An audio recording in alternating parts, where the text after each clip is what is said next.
Hello, night dwellers. Welcome to the dark unknown. Put on your headphones, turn off the lights, and prepare yourself. Tonight, I bring you a tale shrouded in faith, fear, and shadows. A story that begins in 1922, in a forgotten village, where the birth of a child would forever divide believers and skeptics. Some saw him as a miracle. Others, as an abomination. But all agreed on one thing: this was no ordinary child. Now, let the darkness guide you. The Child Messiah. In an isolated village, a story began to circulate about a child born under strange signs. An eclipse at the exact moment of birth. Birds falling dead around the house. And the mother, swearing she heard voices throughout her pregnancy. In 1922, Anna, a young woman of just 22 and a devotee of Jesus, was expecting her first child. Tiago, her husband, was overjoyed with the news. The pregnancy seemed uneventful: good nutrition, rest, light exercise. Everything was going as expected. But there was something no one could explain. Anna heard voices constantly. Sometimes soft, calling her name. Other times deep and drawn out, as if they were simply observing her. It was thanks to these voices that she managed to avoid a fatal accident. Therefore, she believed they were divine signs. But, one stormy night, a dream changed everything. Anna found herself in a dry field, surrounded by burned crosses. In the center, a hooded figure handed her a baby wrapped in black cloths. When she woke, there were red marks on her arms, as if she had actually been held. The day of the birth arrived, and the impossible happened. The clear sky suddenly darkened. A total eclipse covered the small town in the middle of the afternoon. At the same moment, dozens of birds fell dead from the sky, scattering across the yard. Tiago, panicked, assisted with the birth with the midwife. When the baby was born, it didn't cry. It only opened its eyes. Deep-set eyes, too dark for a child. The midwife stepped back, murmuring, "This is no ordinary birth." The news spread. Some said it was a miracle. Others, that the child was an omen. Soon, pilgrims began visiting the house. Many swore they would be cured by touching the baby. But with each healing, something strange happened. A man who had lost his sight regained his eyes, but soon began to bleed incessantly.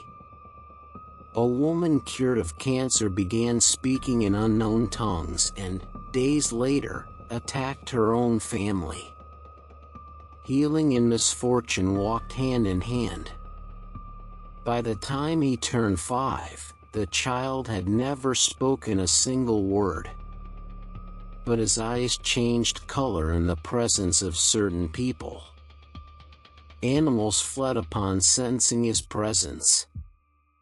And at night, neighbors heard chants inside the house, dozens of voices praying in unison, even though only 3 people lived there. A fanatical group believed it was the incarnation of something divine. The church, however, decided to act in secret. During the exorcism ritual, candles went out on their own. Crucifixes turned upside down. And then, for the first time, the child spoke. but it wasn't the voice of a child. It was a deep, multiple voice, as if thousands of entities were speaking at once. "I've always been here." The next morning, the house was empty. No sign of the child, the parents, or the priests. On the floor, only burned symbols, which no one could decipher.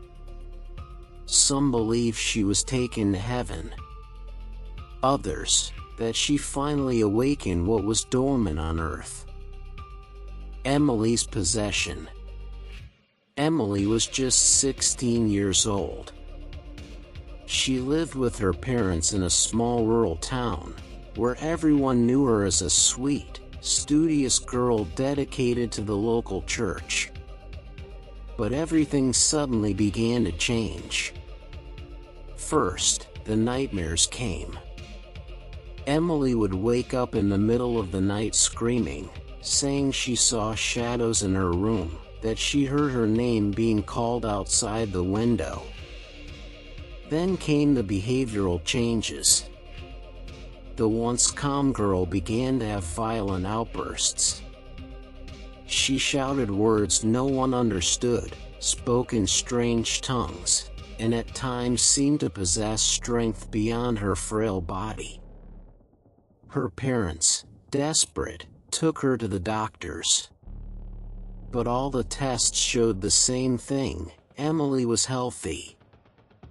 Still, her eyes began to darken at times, and her voice changed tone, low, deep, completely different from her own. Over time, her condition only worsened. During a mass, she began to laugh loudly, a laughter that echoed throughout the church.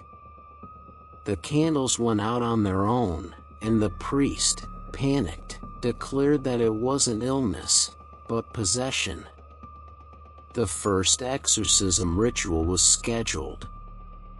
4 priests gathered around the young woman. She was tied to a bed while they chanted prayers in Latin.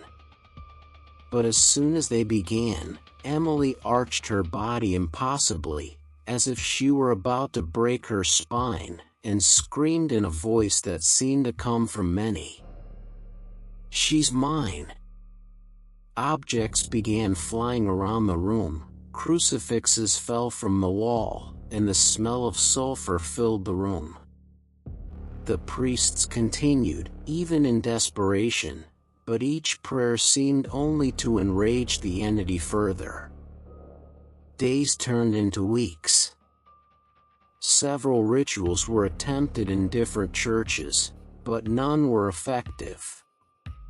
Emily was found with marks on her body, deep scratches, as if she had fought something invisible.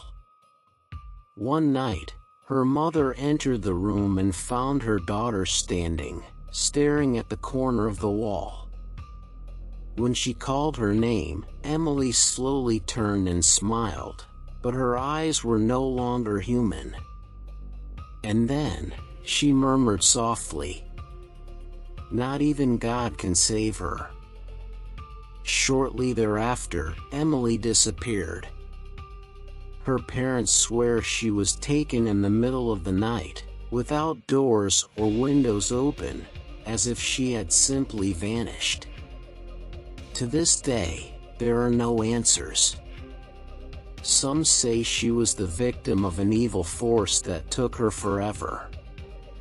Others believe her body still wanders, just waiting for a new moment to reveal itself. And so, dwellers of the night, another story fades into the shadows. But remember, some stories never truly end. They wait. They linger. They return when least expected. If these stories have haunted your thoughts tonight, be sure to subscribe, so you never wander alone in the unknown darkness. And tell me, what story should I bring into the darkness next? Your suggestion could be the next voice echoing in the night.